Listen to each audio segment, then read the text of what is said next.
우리 교회 이야기를 나눕니다. 초대교회 시절에 교회를 일컫는 말이 있어요. 교회를 뭐라고 불렀냐면요, 에클레시아 이렇게 불렀어요. 에클레시아. 다들 한 번씩 들어보셨죠?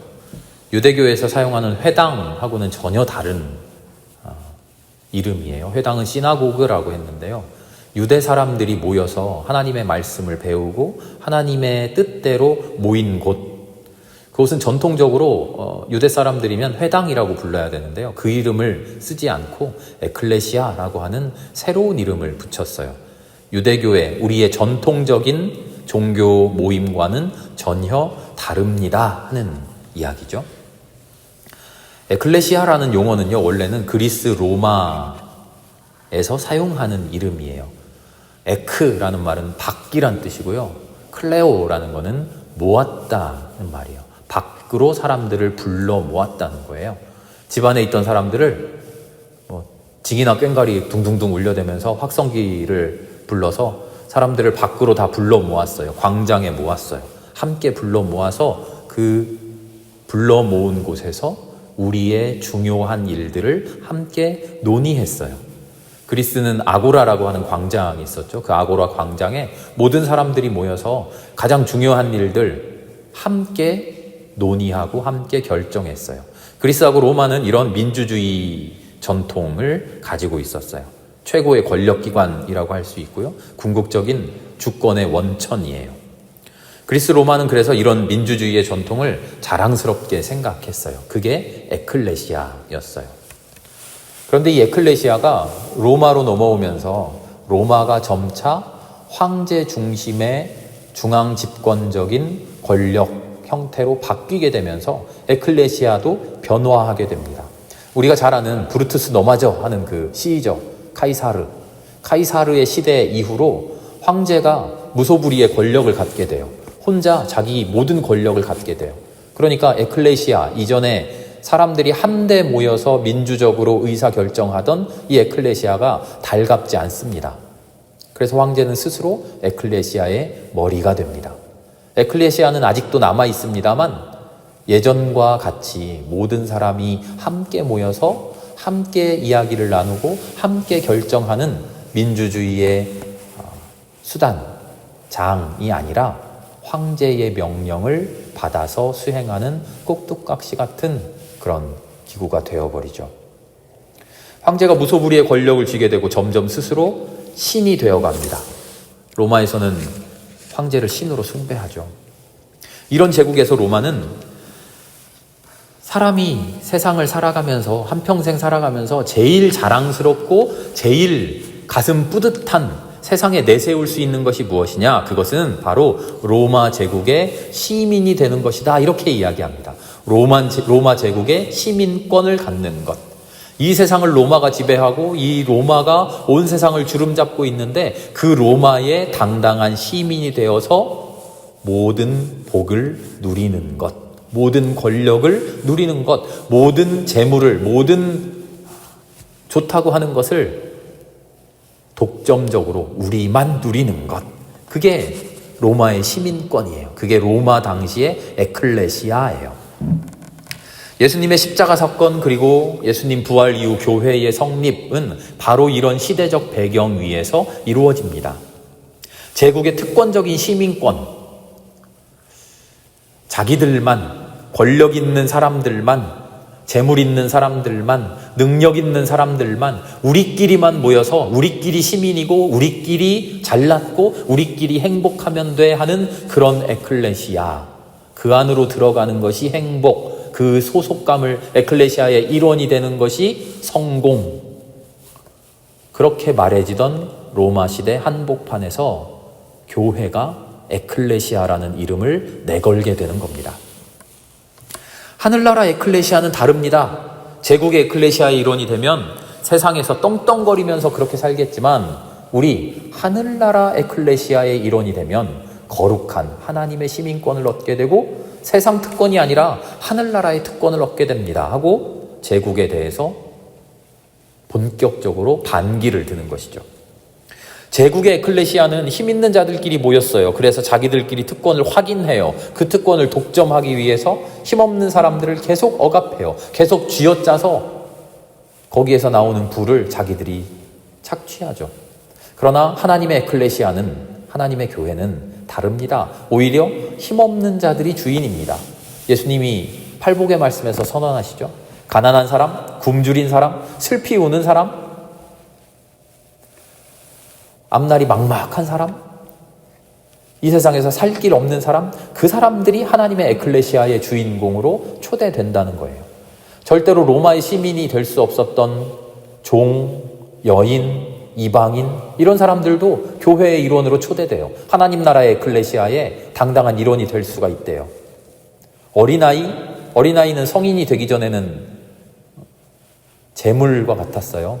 재산이었어요. 마음대로 사고 팔아요. 그런데 예수님은 오히려 어린아이 같아야 하나님 나라의 주인공이 된다고 말씀하세요. 교회는 로마라고 하는, 로마가 지배하는 그 세상에서 모든 권력, 모든 부, 모든 지위, 모든 세상 행복을 독점하고 있는 에클레시아에 맞서서 완전히 새로운 에클레시아를 선포하고 있는 것이죠. 교회의 에클레시아, 모든 사람이 다 하나님 나라의 시민이에요. 모두가 하나님의 백성이에요. 거룩하고 숭고한 이 종교적인 신앙은 그래서 정치하고 떨어져 있는, 정치하고 아무 상관없는 순수하게 종교적인 모임이 아니에요. 하나님, 부활하신 예수님을 믿고 부활하신 예수님을 나의 주로 영접하는 사람들이 모여서 교회를 이룹니다. 맞죠? 맞는 말인데, 정치하고 지금 세상살이하고 아무 상관없이 그저 골방에 들어가 문을 걸어 잠그고 나는 예수 믿습니다. 부활하신 예수님이 부활하신 것 믿습니다. 주님 나의 주님이 되어주세요. 그것 가지고 교회가 이루어지지 않았다는 거예요. 그런 신앙을 가진 사람들이 그런 신앙인으로서 세상에 나아가 마땅히 해야 할 일을 열심히 하는 사람들로 모였다는 거죠. 그냥 모인 게 아니라 세상의 에클레시아의 정면으로 저항해서 그런 에클레시아 아니다, 우리가 새로운 에클레시아다라고 표방하고 나섰던 거죠. 우리 4월 총선을 이제 얼마 남지 않았죠. 흔히들 이런 말을 하잖아요. 종교와 정치는 별개다. 어떻게 예배 강단에서 정치적인 이야기 너무 많이 하는 것도 좋지 않다. 종교와 정치는 분리되어야 한다. 이렇게 말하는 분들도 종종 있습니다. 그런데 결코 그렇지 않아요. 특별히 우리 그리스도교 신앙은요, 철저하게 정치적이에요. 교회가, 로마가 황제 에클레시아의 머리고 자기 입맛에 맞는 부유한 사람들끼리, 유복한 사람들끼리 자기들만의 공동체를 만들고 그 안에서 우리는 평화롭다 그렇게 말하고 있어요. 세상이 그래요. 그걸 팍스 로마나라고 불렀어요. 로마의 평화. 그런데 이 평화가 거짓 평화라는 것을 밝히는 거예요. 모두가 행복해서 행복한 게 아니라 불행한 사람들을 내쫓아 버리니까 내 곁에 불행한 사람이 없는 거예요. 그리고 행복하다고 우겨요. 모두가 기쁘니까 기쁜 게 아니라 슬퍼하는 사람들을 쫓아내버렸어요. 그러니까 우리 주변에 슬퍼하는 사람이 없죠. 그러면서 우리는 다 기쁘네 이러고 있어요. 사회가 스스로 생산해내는 오물들을 스스로 정화하고 청소해내야 깨끗한 사회가 되죠. 그런데 그러지 못하고 그 쓰레기들을 다 모아다가 힘없는 사람들에게 덮어씌우고 못 가진 자들에게 떠넘기고, 그러면서 우리 집은 깨끗해? 내 땅은 깨끗해? 이렇게 우기고 있는 거죠. 이게 당시의 제국이었고 이게 당시의 에클레시아였어요. 그런 세상에 정면으로 대항한 것이죠. 아니야. 모두가 행복해서 행복해야지. 행복한 사람들, 슬퍼하는 사람들 쫓아내놓고 내 눈앞에 슬퍼하는 사람 안 보인다고 우리끼리 행복해? 그건 행복이 아니지. 불행한 사람들 우리 곁에 그 불행을 해소해주고 울지 않게 해주고 아프지 않게 해줘야 다 같이 행복한 거지. 이게 교회가 꿈꾸었던 진정한 에클레시아죠. 우리 상계동 지역도 그런 슬픈 역사가 있잖아요. 88 올림픽 유치하고 전두환 정권이 세계에서 많은 손님들 우리나라에 오시니까 거리가 깨끗해 보여야 된다고 달동네 다 없애버리고요. 가로수 열심히 심고 꽃나무 심고 그러면서 급하게 사회 정화를 하잖아요. 소위 달동네를 밀어버리고 별 볼 일 없는 사람들 안 보이게 꽁꽁 감추고 중계동, 상계동이 그 당시에 그런 아픔을 많이 겪었죠. 그러나 하나님의 에클레시아는 그렇지 않습니다. 아무런 차별 없이 하나님 나라의 시민으로 모두를 초대하고 슬픔 있는 사람들 품어 안아주고 아픔 있는 사람들 그 아픔을 해소해주고 어려움 있는 사람들 그 어려움을 함께 나누는 것이죠. 이게 교회가 꿈꾸는 진정한 에클레시아의 모습이라는 거죠. 에베소서 오늘 함께 읽은 말씀은요, 바로 이런 세상을 세워가겠다고 하는 강력한 신앙의 의지를 표현하고 있어요. 하나님이 만드시는 새로운 세상은 그리스도를 통해서 이루어집니다. 그런데 그 그리스도가 누굽니까? 에베소서 1장 20절에서 이렇게 선언해요. 하나님께서는 이 능력을 그리스도 안에 발휘하셔서 그분을 죽은 사람들 가운데서 살리시고 하늘에서 자기의 오른쪽에 앉히셔서 모든 정권과 권세와 능력과 주권 위에 그리고 이 세상뿐만 아니라 오는 세상에서 일컬을 모든 이름 위에 뛰어나게 하셨습니다. 이 말씀은요, 단순히 그리스도가 부활하셨다, 우리 주님 죽었다가 살아나셨다 하는 그런 교리적인 고백이 아니에요. 거짓된 세상 속에서 가짜 행복을 누리고 싶어하는 사람들에게 죽임당할 수밖에 없었던 사람들, 그렇게 밀려난 사람들, 그렇게 죽어간 사람들, 앞으로도 계속 죽어갈 그 사람들, 그 수많은 사람들, 그 죽음이 그냥 죽음으로 끝난 게 아니라 그 죽음들 속에서 예수를 살리셨다는 거예요. 안타깝고 뭔가 잘못되었다고는 생각하지만 어쩔 수 없는 운명이라고 짊어지고 그러려니 하고 살아갔던 그 수많은 사람들, 계속 과거에도 죽어왔고 지금도 죽어가고 앞으로도 죽어갈 제국의 에클레시아에서 밀려난 사람들, 그런데 세상이 뒤바뀌어서 그 죽은 사람들 사이에서 살아난 사람이 생긴다는 거예요. 허무하게 죽어버리고 끝나는 운명이 아니라 하나님께서 다시 살려주시는 새로운 운명이 시작된다는 거예요. 그 소망을 실제 부활로 선포하고 보여주시는 분이 그리스도인 것이죠. 그 그리스도를 머리 삼아, 그 그리스도를 대장 삼아 새로운 공동체를 만듭니다. 새로운 세상을 만듭니다. 이게 에베소서의 선언이에요.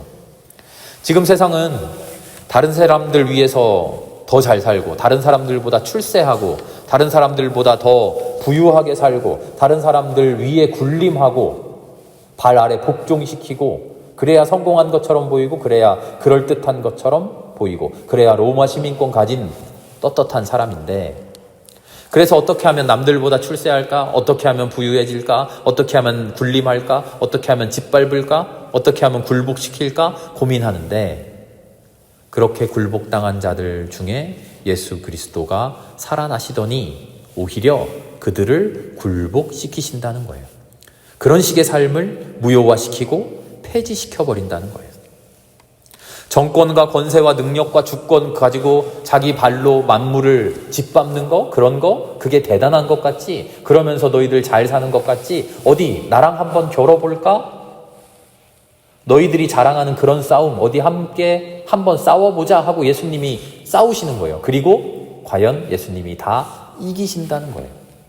그리고는 이런 싸움은 필요 없어, 쓸데없어, 이런 싸움은 하지 말자 선언해버리신다는 거죠. 이 지점에서 우리는 조금 오해하면 안 돼요. 정권과 권세와 능력과 주권 가지고 누가 짓밟고 누가 이기느냐 하는 그 싸움에서 예전에는 졌는데 이제는 예수님이 우리의 대장 됐더니 우리가 이긴다, 이게 아니에요. 그 싸움에서 예전에는 졌는데 그 싸움에서 이제는 우리가 이겨서 이제는 우리가 군림하고 이제는 우리가 행복하고 이제는 우리가 권세 누리고 이제는 우리가 짓밟는다, 그게 아니라 쓸데없는 힘자랑하는 사람들 앞에서 너 힘자랑하지 마, 내가 더 세, 이게 아니라요. 힘자랑하는 것, 그거 무의미해. 가장 힘센 사람이 되어버리고서 그 힘자랑 자체를 없애버리는 거예요. 그게 예수님이 하시는 일이라는 거예요. 뭐야, 지금이 어떤 때인데 아직도 힘자랑하는 사람이 있어? 이런 세상을 만들어버리는 거예요. 힘자랑하는 게 쓸데없고 무의미하고 무가치한 세상을 만들어버리는 거죠. 사도행전 처음에 나오는 초대교회 이야기 우리가 기억합니다. 초대교회 사람들이 어떻게 했죠? 모든 것을 한데 내어놓고 공동으로 소유하고 공동으로 사용했잖아요. 그거는 단지 소유 공동체를 만들었다, 내 것을 포기했다, 많이 가진 사람들이 야 얼마나 저렇게 아름답게 희생하냐, 훌륭하다, 그런 이야기가 아니고요. 소유한 것이 많으면 으쓱하고 자랑스러워하고, 소유한 것이 적으면 기죽고 풀죽고, 실제로 그 삶도 죽어버리는 그런 사회가 초대교회에서는 끝나버렸다는 거예요.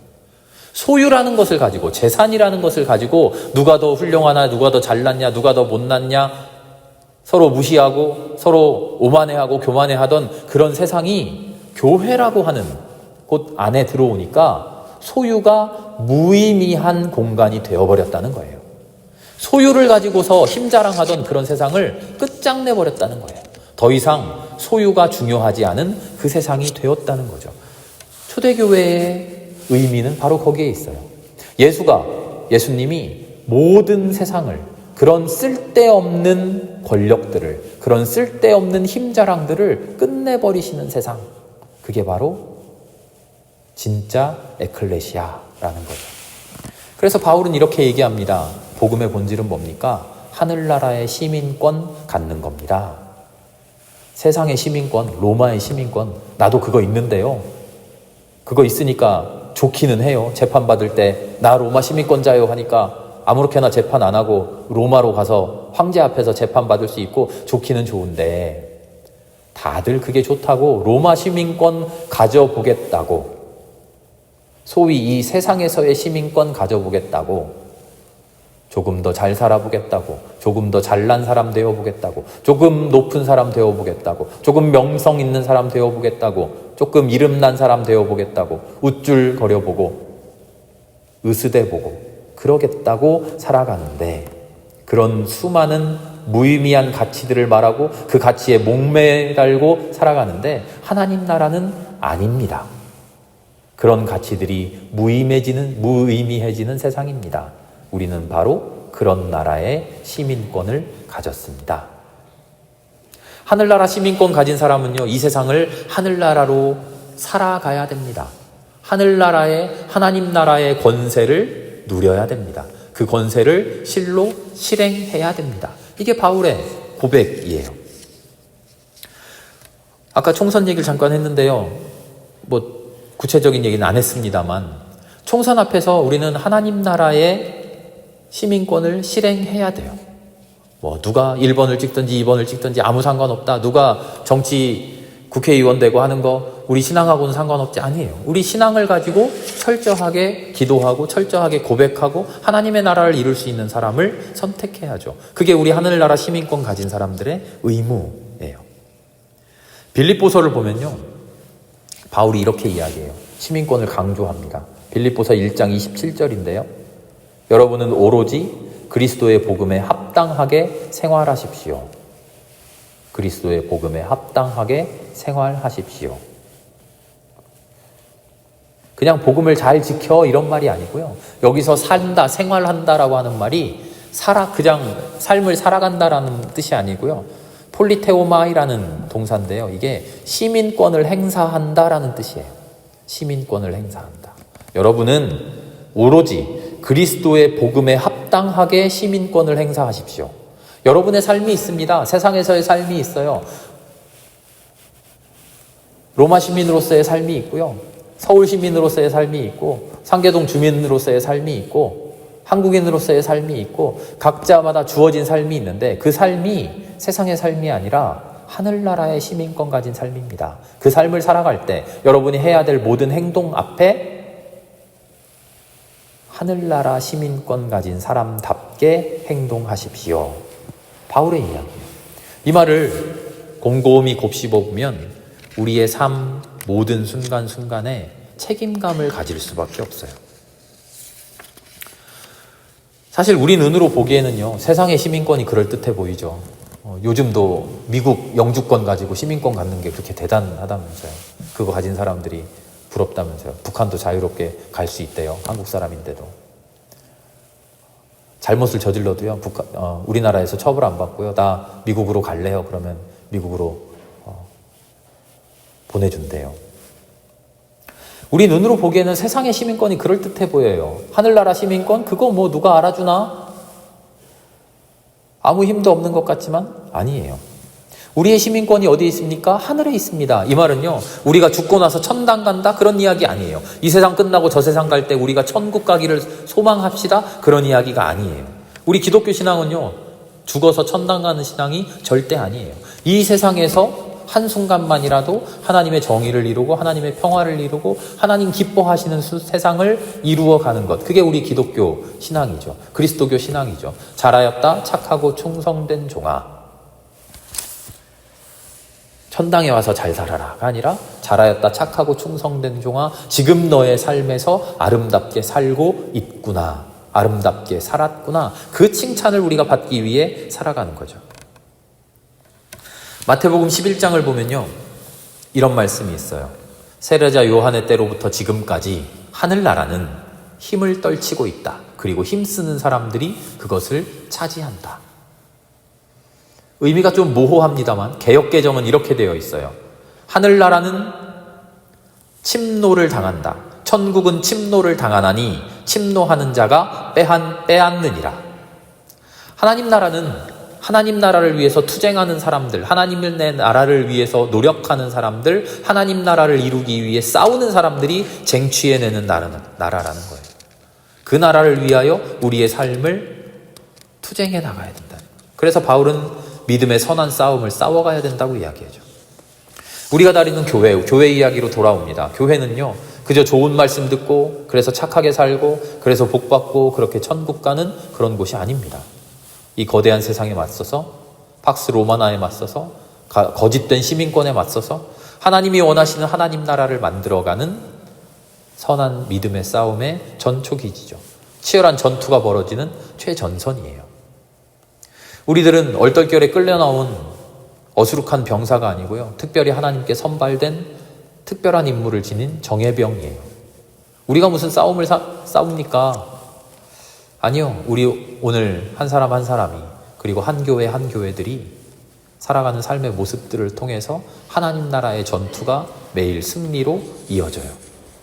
무슨 전투입니까? 사탄과 맞서 싸웁니까? 악과 맞서서 영적 전투를 이루어갑니까? 아니요. 오히려 손쉬운 전투예요. 우리 모두가 하나님 나라의 시민들입니다. 우리 모두가 에클레시아의 일원입니다. 힘없는 사람 괜찮습니다. 배고픈 사람 괜찮습니다. 가난한 사람 괜찮습니다. 부자도 당연히 괜찮죠. 힘센 사람도 환영이죠. 그 어떤 사람도 배제하지 않고 그 어떤 사람도 거절하지 않고 하나님 나라 앞으로 인도하는, 하나님의 사랑 앞으로 인도하는, 그 사랑 앞에서 우리 모두 하나라고 선언하는, 그 누구도 배제하지 않고 그 누구도 차별하지 않고 그 누구도 미워하지 않는 그런 세상 만들자고 이야기하는 것, 그렇게 살아가자고 결심하는 것, 그게 하나님 나라의 거룩한 전투인 줄 압니다. 그러나 그 전투의 길에 세상은 끊임없이 우리에게 시민권을 건넵니다. 이거 갖고 싶지 않아? 이거 부럽지 않아? 그럴듯하지? 이 배지 차고 있으면 대단해? 그 유혹을 물리치고 하나님 나라의 시민권으로 만족하고 즐거워하고 그것으로 행복한 우리들 될 수 있기를 기도합니다. 함께 기도하겠습니다.